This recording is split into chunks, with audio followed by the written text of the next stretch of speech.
Hello guys, চলে এসেছি আমি আমার নেক্সট ব্লগ নিয়ে। তো তোমরা সবাই আমার ফার্স্ট ব্লগে দেখেইছো যে আমরা কোথায় এসেছি।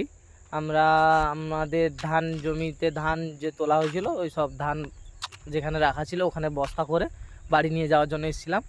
তো আসার পথে একটা জিনিস দেখলাম, মানে জিনিস বলা যাবে না, মন্দির একটা অনেক আগেকার প্রাচীন মন্দির। তো মন্দিরটা তোমাদেরকে দেখানোর জন্য আমি দাঁড়িয়েছি।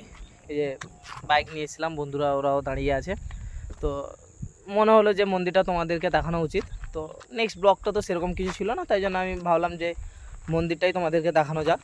ঠিক আছে, যদি কেউ আসতে পারো এই মন্দিরে, যখন বিয়ে টিয়ে হয় মেয়েরা আসে তোমার ফটোশ্যুট করতে বা পুজো নিয়ে আসে।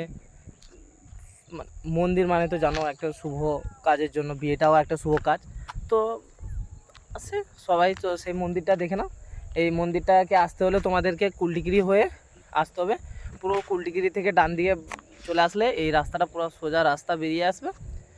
তো মন্দিরটা তোমাদেরকে দেখাচ্ছি, এই রাস্তা দিয়ে আসলে সোজা রাস্তার সাইডেই পড়বে মন্দিরটা। ওই যে দেখতে পাচ্ছ মন্দিরটা, দেখাচ্ছি, হচ্ছে মন্দিরটা।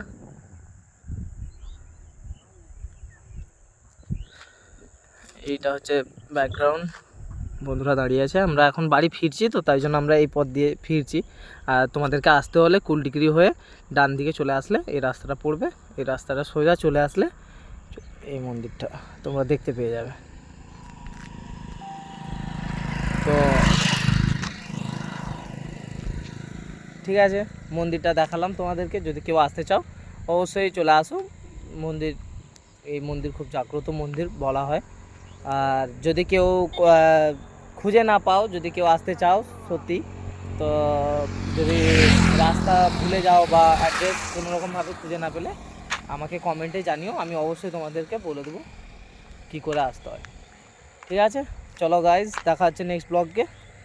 টাটা।